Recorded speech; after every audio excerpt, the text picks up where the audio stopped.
Today we're going to talk about the iPhone Air, and it's not going to be a technical deep dive, but more an overall look of my experience over the past month and a half with the new series of iPhones. So let's get it started. For me, for the past 10 years or so, I've been updating every year to the new iPhone, and this year has been the first year I'm not going with the Pro. Instead, I went with the iPhone Air. Otherwise, I wouldn't have updated at all.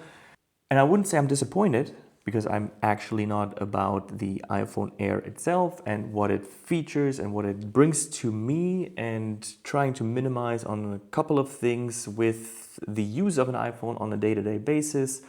But if you take a look at the experience I had over the past couple of weeks, because initially I wanted to upload this review probably about 3 weeks ago, and now I'm kind of happy I didn't, because since then there has been quite the change of how I've experienced a part of the iPhone Air.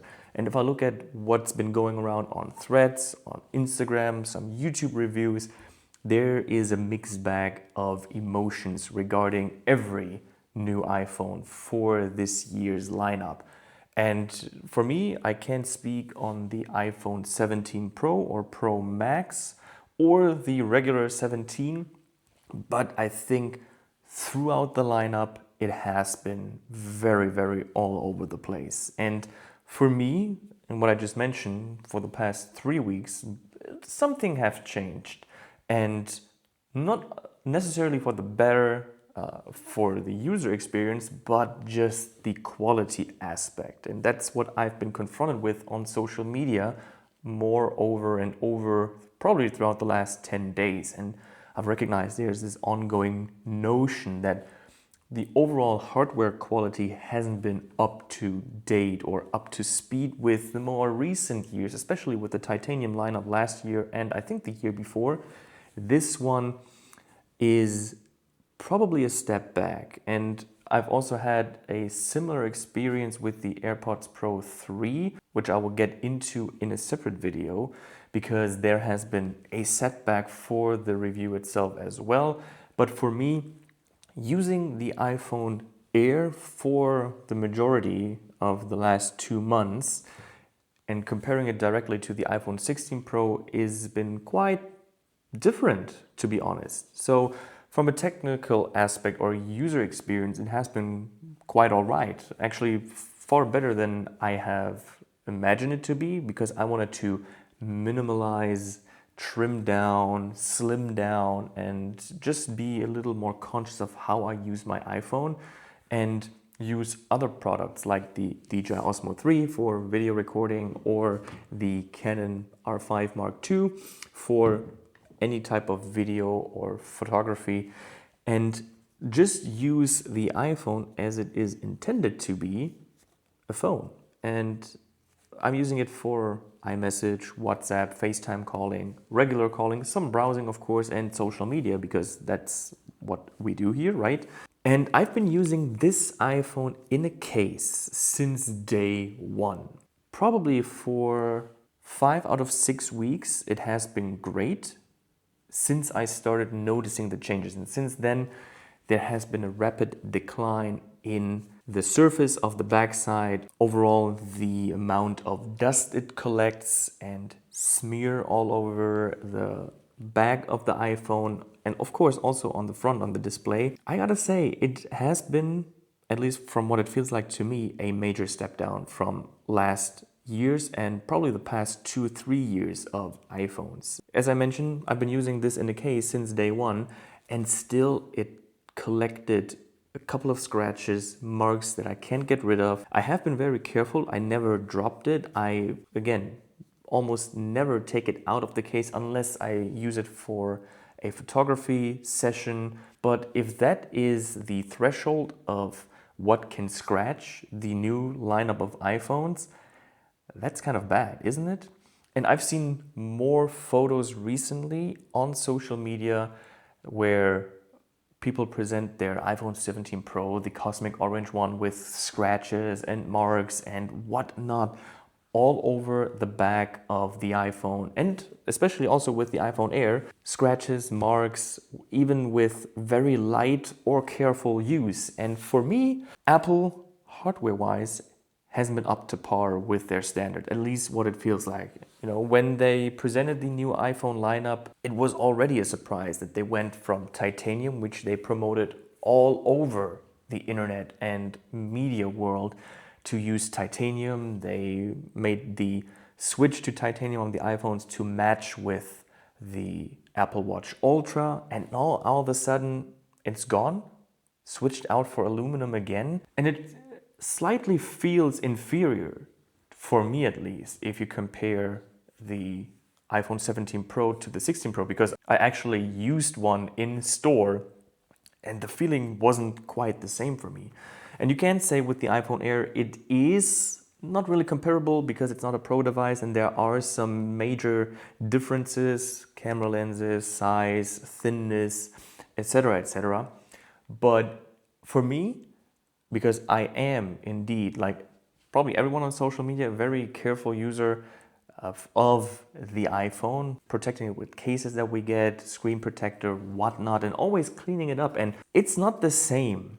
And I'm not saying that I'm unhappy with the iPhone Air, because I am happy with the usage of the iPhone. But hardware-wise, this is a major step back, as I mentioned before. And especially if you look at it, the deterioration of the aesthetics of the iPhone in 3 weeks, it's been probably the same, probably even worse than with any other iPhone I've had in the past years. And that should probably tell you quite a bit, because it has been a month and a half since we all updated to the new series of iPhones, and this is not a good sign. And I think that's something Apple has to address for next year, and probably not surprise people from going to what they advertise as the most premium material that you could use for an iPhone, to going back to aluminum. And whatever the reason was,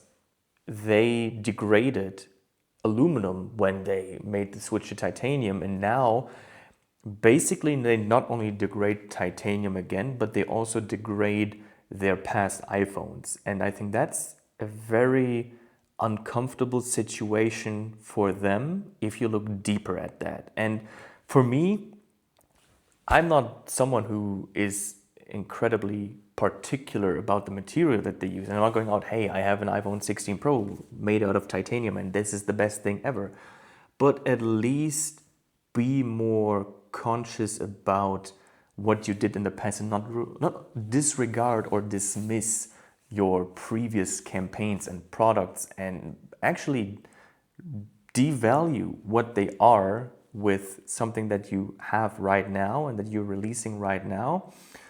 But going back to the iPhone Air, usage-wise and from an UI perspective, or just handling the phone itself, I am absolutely in love. And now if I'm taking it out of the case right now, this is probably the most luxurious feel I had for an iPhone in years. But then if I look at the scratches and the MagSafe marks that I can't really get rid of anymore, and these are not from using it on a MagSafe stand or charger without the case, this is from the inside of the Nomad case. And that is very telling of there is a quality issue. And even if it's not that aluminum is a bad material, but maybe the way that they manufactured it, how they handled it, maybe the grade of aluminum, I don't really know. But something feels different hardware-wise or quality-wise. And I mentioned it in an Instagram reel. This is probably my favorite iPhone in recent years, even though it has no pro features, and there are some features that you're lacking, like stereo speakers, like some of the camera functions like cinematic mode, the ultra-wide camera, which I sometimes actually do miss doing content for social media, but I got used to. And I have the DJI Osmo 3 for that, and of course my trusty Canon R5 Mark II, even though it's an even longer workflow throughout of that, I still like it more than having to be on my phone 24/7 and make it somehow an addiction to me.